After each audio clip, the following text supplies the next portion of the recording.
Hello friends, welcome to Promo Breakdown channel Star Plus के one of the most popular serial ये रिश्ता कहलाता है सीरियल के आज रात के एपिसोड में आप सभी को अब यही दिखाया जाएगा कि जो अरमान है वो बीरा से ये बोलने वाला है कि अपनी फैमिली को ढूंढो बीरा, तुम उनका प्यार डिजर्व करती हो। पर अब जो बीरा है वो अरमान से ये बोलने वाली है कि उन्होंने कभी मम्मा को प्यार नहीं किया तो मुझे क्या करेंगे। अगर खून के रिश्ते इतने ही महा सॉलिड होते हैं तो वो हमें एक बार ढूंढने की कोशिश करते ना, लेकिन उन्होंने नहीं किया। तो अब मैं उन्हें ढूंढकर अपनी मम्मा की यादों की बेइज्जती नहीं करना चाहती। और अब जो बीरा वर्मान से ये बोल रही है कि कल की रस्म भी मैनेज मैं कर लूँगी।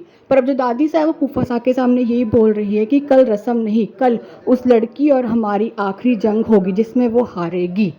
और अब दादी सा सभी घर वालों के सामने अभीरा से यही कहती हुई नज़र आती है कि हमारी तरफ से जो आना था वो आ गया, तुम्हारे परिवार वालों से अब तक कोई तोहफे वगैरह नहीं आए, कोई आने वाला है या इन लिफाफों से काम चला लोगी। और अब जो दादी साहब वो सभी घर वालों के सामने ये बोलने वाले कि यहाँ कोई रस्म नहीं होगी।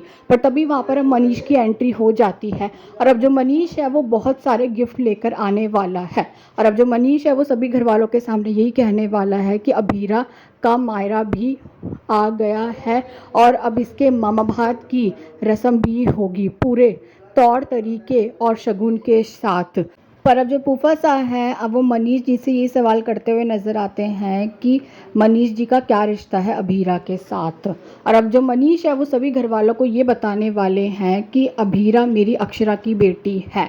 और अब ये बात जानकर तो अभीरा, रूही और सभी घर वाले शॉक्ड हो चुके हैं। और अब जो रूही है वो अभीरा को थप्पड़ मारने वाली है। जो रूही है वो अभीरा से यही कहती हुई नज़र आती है कि तुम उस खूनी की बेटी हो, तुम्हारी माँ की वजह से मेरी मम्मा और मेरे पापा की डेथ हुई थी, इसीलिए वो उदयपुर छोड़कर भाग गई थी। वैसे तुम ना बिल्कुल अपनी मम्मा पे गई हो, तुम्हारी मम्मा ने मुझसे मेरे पापा, मेरी मम्मी, मेरा बचपन, मेरा सब कुछ छीन लिया और तुमने मुझसे मेरा अरमान छीन लिया।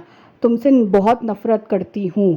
और अब कहीं ना कहीं रूही की ये सारी बातें सुनकर तो अभीरा शॉक्ड हो चुकी है। और अब जो अभीरा है अब वो यही कहती हुई नज़र आती है कि अरमान मैं तुमसे शादी नहीं कर सकती हूँ। और अब ये बात बोलकर अभीरा तो वहाँ से चली जाएगी। और अब जो मनीष है वो अभीरा के पीछे जाने की कोशिश कर रहा होगा। पर तभी अब जो रूही है अब उसकी तबीयत बहुत ख़राब होने लग जाती है। और अब ये देखना तो इंटरेस्टिंग होगा कि आगे जाकर सीरियल में और कौन कौन से ट्विस्ट आने वाले हैं। Thanks for watching.